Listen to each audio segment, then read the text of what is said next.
If you're enjoying this story, don't forget to subscribe to the channel for more immersive narratives that will take you on emotional journeys like this one. Now, let's dive into Melissa's world. The antiseptic smell of St. Mary's Hospital permeated the air as Melissa Carter stared at her phone screen, her hands trembling. The text message glowed mockingly in the dim light of her private room, the words burning into her vision.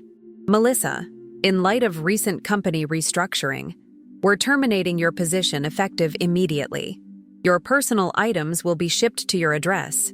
HR will contact you regarding final pay. Edward, 12 years at Hallstrom Analytics. 12 years of late nights, missed family dinners, and postponed vacations. 12 years culminating in 143 characters of digital dismissal. Melissa's stomach clenched, pulling painfully at her fresh surgical incisions. The gallbladder removal that had seemed so routine yesterday now felt like the least of her concerns. Her mind raced, calculating mortgage payments, insurance coverage, and her son's upcoming college tuition. She tried to sit up, wincing as pain shot through her abdomen. The IV in her arm tugged as she reached for the water glass, her throat suddenly parched. At 45, Melissa had never imagined starting over.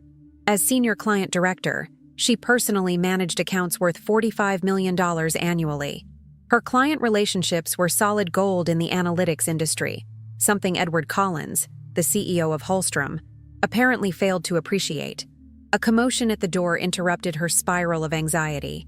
Hospital staff wheeled in another bed, positioning it across from hers in what had been her private room until now. "Sorry about this, Mrs. Carter," the nurse said, adjusting equipment. "We're at capacity today. This is Mr. Whitmore. He's just come out of surgery as well."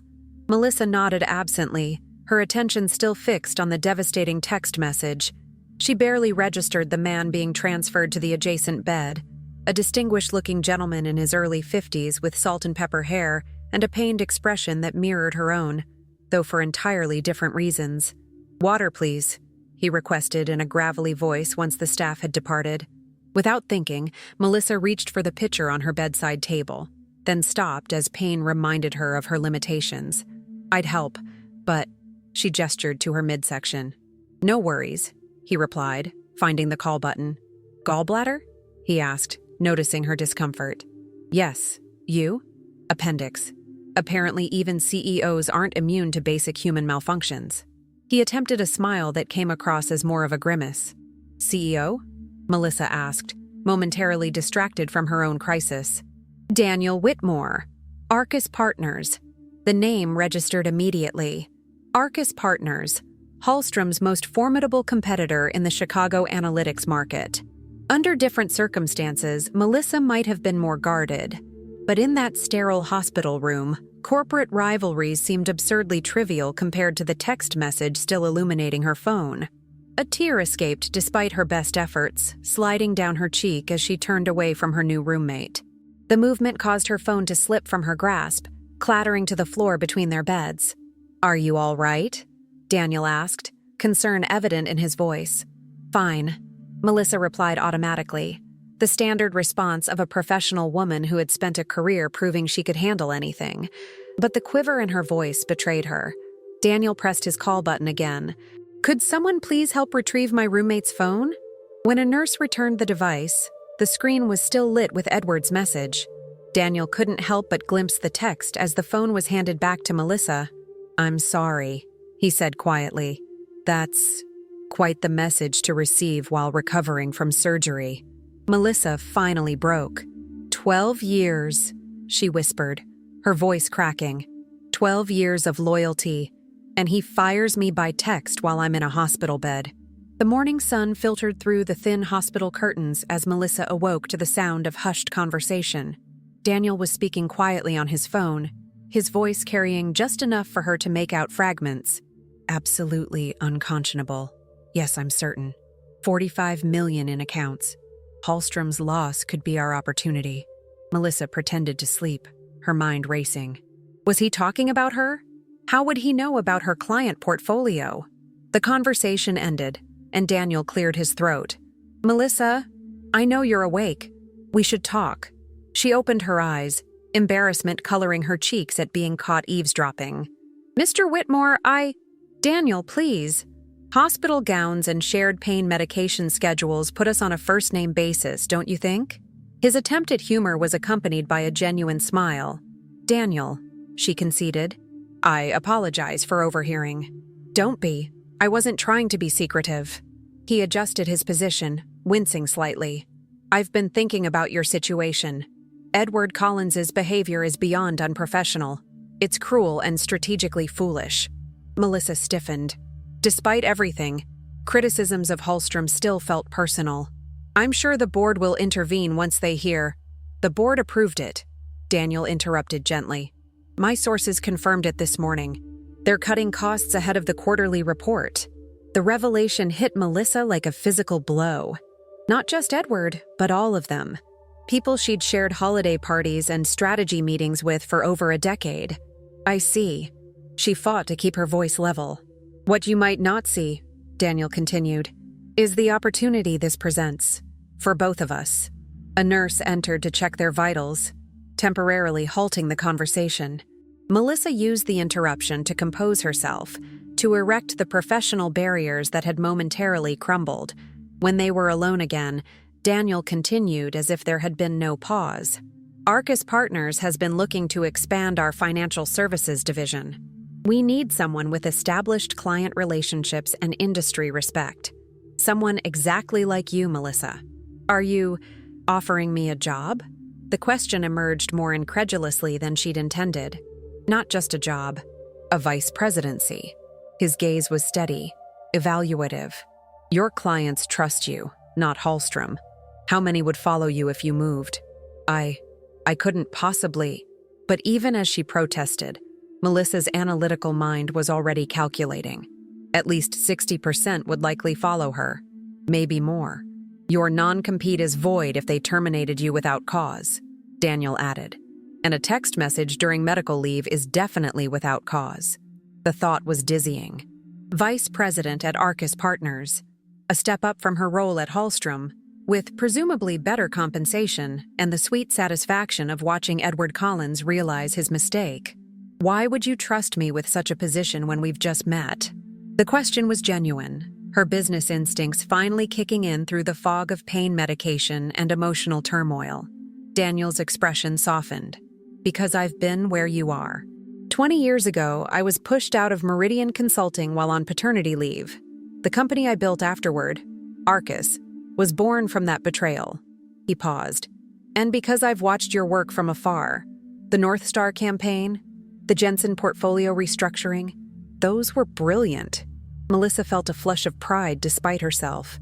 Those projects had been challenging, innovative work that had received industry recognition.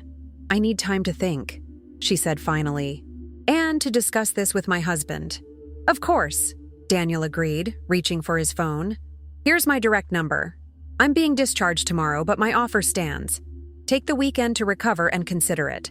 We can discuss details on Monday. As she took his business card, their fingers brushed briefly, and Melissa felt something she hadn't experienced in years, the electric possibility of a new beginning. Mark Carter's concerned face was the first thing Melissa saw when she arrived home from the hospital on Friday afternoon.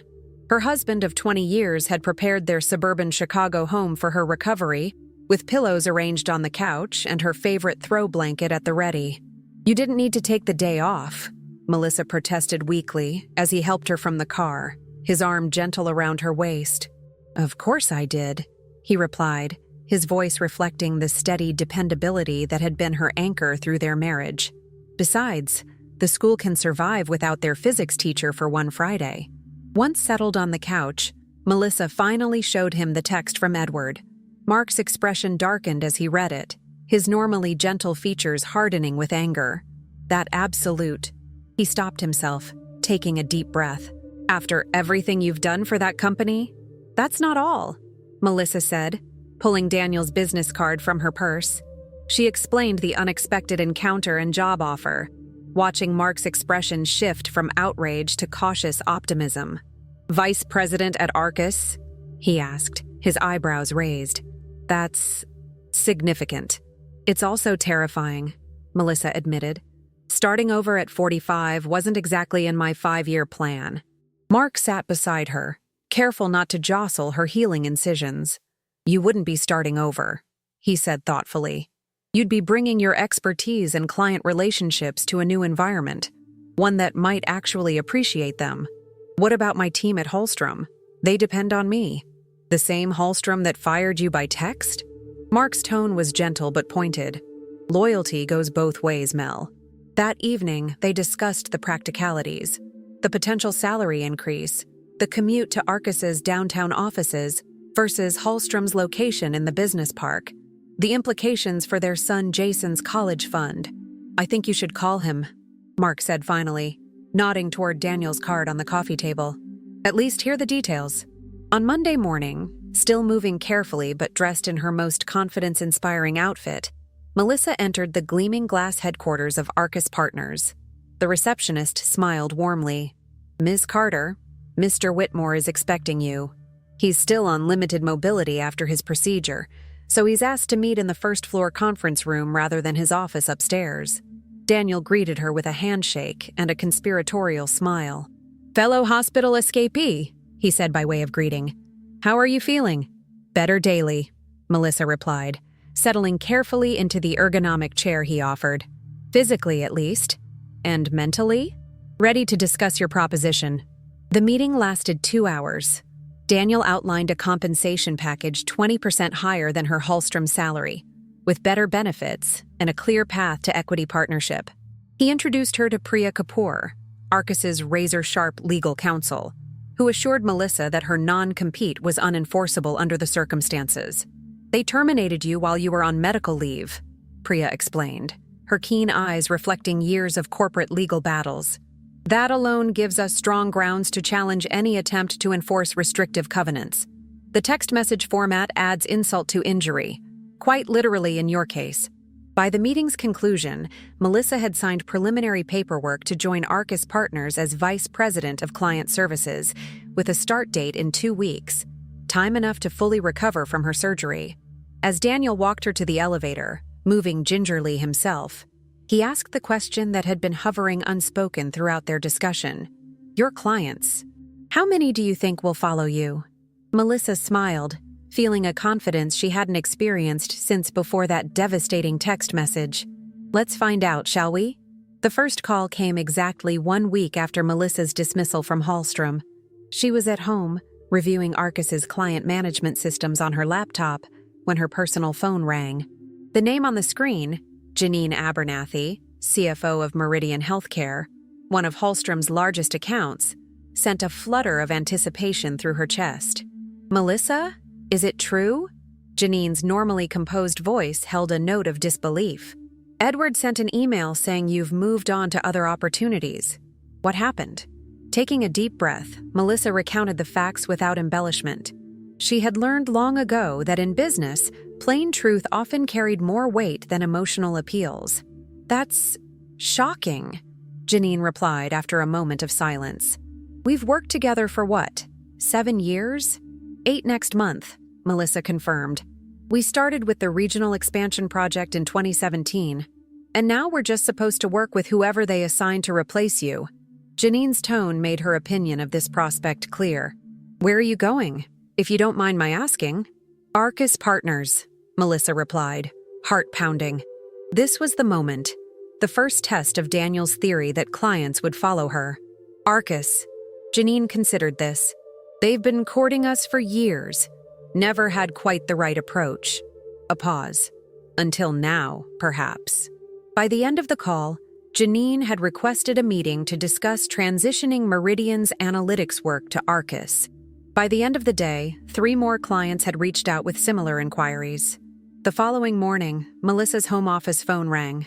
The Hallstrom number displayed on caller ID sent a jolt of anxiety through her, but she answered with practiced composure. Melissa Carter speaking. What the hell do you think you're doing? Edward Collins's voice was tight with barely controlled fury.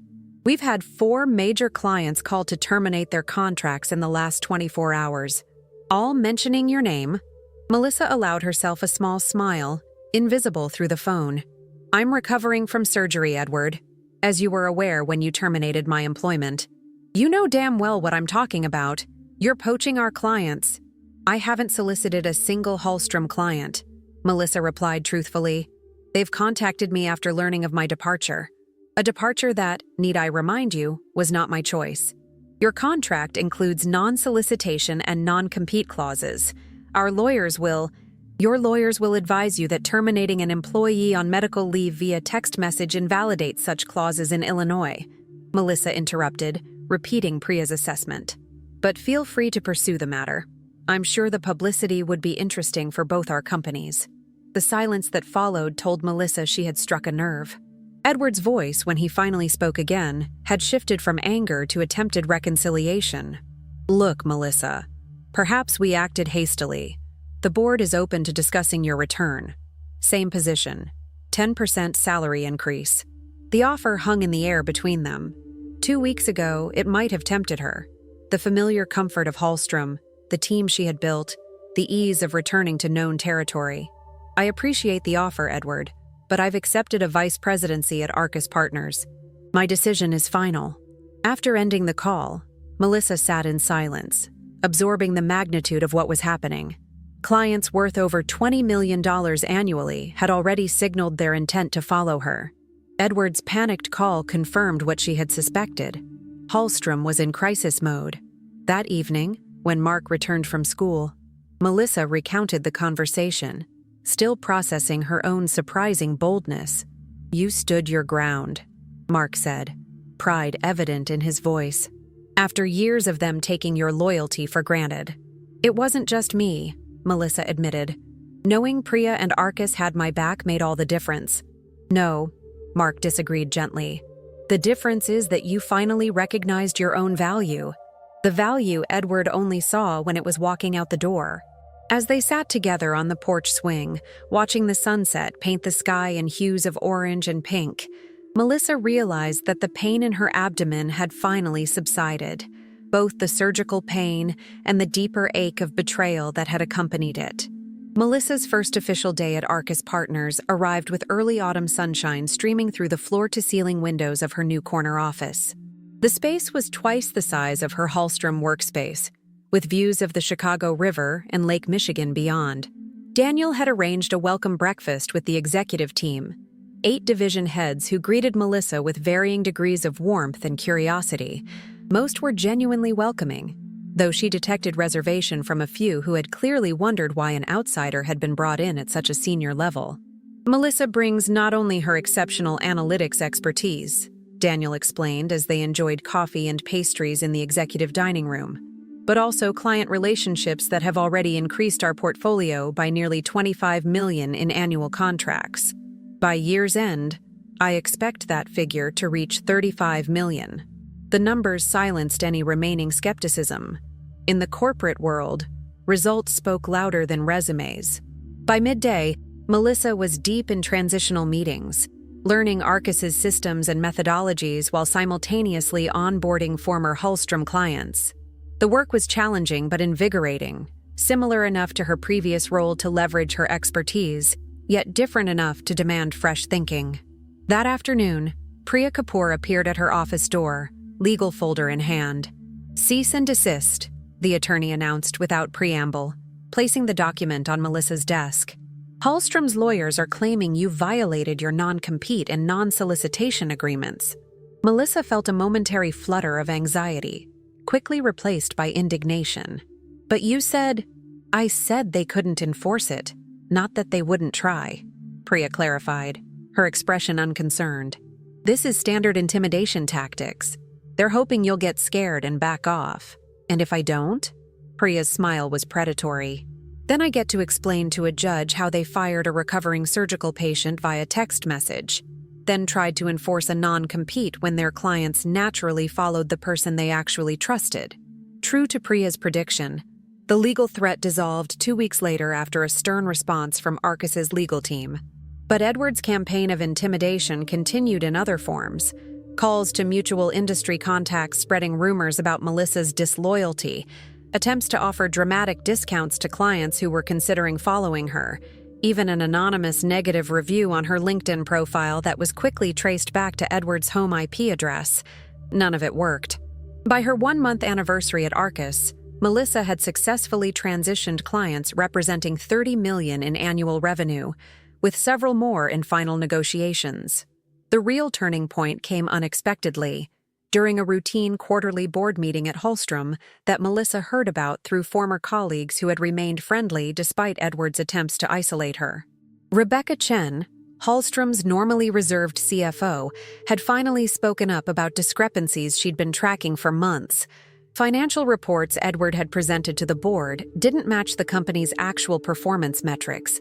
The client exodus following Melissa's departure had merely accelerated the revelation of problems that had been building under Edward's leadership. "He's been fired," Melissa's former assistant Julia texted her late that evening. Board voted unanimously after Rebecca presented evidence he'd been falsifying quarterly projections. They're bringing in an interim CEO while they search for a permanent replacement. The news should have felt like vindication. Instead, Melissa felt a complex mixture of satisfaction and sadness for the company that had been her professional home for so long. Hallstrom employed over 200 people, many of whom were friends who had nothing to do with Edward's decisions or deceptions. "Are you all right?" Daniel asked the next morning, noticing her distraction during their strategy meeting. "Just processing the news about Edward," Melissa admitted. "It's a lot to take in." Daniel studied her for a moment. "You know, most people in your position would be celebrating. Hallstrom was my home for 12 years, she replied. "I built relationships there. Watching it struggle doesn't feel like a victory." "That," Daniel said thoughtfully, "is precisely why your clients follow you rather than remaining with the company. You care about the people, not just the bottom line. Is that so different from what you do?" Melissa challenged gently. Daniel's expression turned reflective. "When I started Arcus, it was partly out of spite, to prove something to the company that discarded me. It took years to recognize that building something meaningful was more satisfying than tearing down my former employers." He smiled. "You're already wiser than I was." 6 months after that fateful text message in the hospital room, Melissa stood at the podium in Arcus Partners' main conference center, presenting quarterly results to the assembled executive team and board members. The numbers spoke for themselves. Client retention at 97%, revenue growth of 22% year over year, and a client satisfaction score that exceeded industry benchmarks by 18 points. The Carter effect, Daniel had taken to calling it in board meetings, much to Melissa's embarrassment. As she concluded her presentation to appreciative applause, Melissa caught Daniel's eye across the room. His approving nod carried the weight of their shared journey, from hospital room strangers to trusted colleagues. The reception afterward was lively, with board members congratulating Melissa on the impressive results. She moved through the crowd with growing confidence, no longer feeling like the newcomer, but rather an integral part of Arcus's leadership. Her phone buzzed with a text from Mark. "Dinner reservation at 7 to celebrate your 6-month anniversary at Arcus. Jason's driving in from university to join us. So proud of you." Melissa smiled, typing a quick response before returning her attention to the reception. Her family had been her foundation through this unexpected career transformation, providing both emotional support and practical perspectives when she doubted herself. Later, as the event wound down, Daniel approached her with 2 glasses of champagne. "To 6 remarkable months," he said, handing her one. "Thank you for taking a chance on me," Melissa replied, clinking her glass against his. Not many CEOs would offer a vice presidency to someone they met in a hospital bed. "Best business decision I ever made in a hospital gown," Daniel quipped. Then, more seriously, "Have you heard the news about Hallstrom?" Melissa nodded. Following Edward's dismissal, Hallstrom had struggled to regain its footing. After 2 quarters of declining revenue, they had announced a merger with a larger firm, essentially being absorbed to avoid complete collapse. "Julia called this morning," she said, referring to her former assistant. "She's been offered a position in the new structure, fortunately. Many weren't so lucky." "And how do you feel about it?" Daniel asked, studying her reaction. Melissa considered the question carefully. Sad for the people affected, but not responsible for the outcome. She paused. Edward's actions had consequences beyond what he intended, both for Hallstrom and for me. "And for Arcus," Daniel added. Sometimes the most significant opportunities come disguised as setbacks. As Melissa prepared to leave for her family dinner celebration, she stopped by her office to collect her things. On her desk stood a small crystal award that had arrived that morning, the Chicago Business Journal's Executive Innovator of the Year recognition for her work in transforming Arcus's client approach. 6 months ago, lying in that hospital bed reading Edward's dismissive text, such an outcome would have seemed impossible. The painful ending had become a remarkable beginning. Outside, the Chicago skyline glittered against the evening sky as Melissa made her way to the restaurant where Mark and Jason waited. The surgical scars had faded, but the lessons remained, about value, loyalty, and the unexpected turns that shape a career and a life. The most important lesson, Melissa reflected as she spotted her family through the restaurant window, was that true loyalty must be reciprocal. In business as in life, respect and commitment had to flow in both directions to be meaningful. As she joined her husband and son at the table, Melissa felt a deep gratitude for this unexpected new chapter, and for the people who had helped transform a moment of crisis into an opportunity for growth. If you've enjoyed this story of resilience and professional transformation, please subscribe to the channel, leave a like, and share your thoughts in the comments. Your support helps bring more inspiring narratives like Melissa's journey to life. Thank you for listening.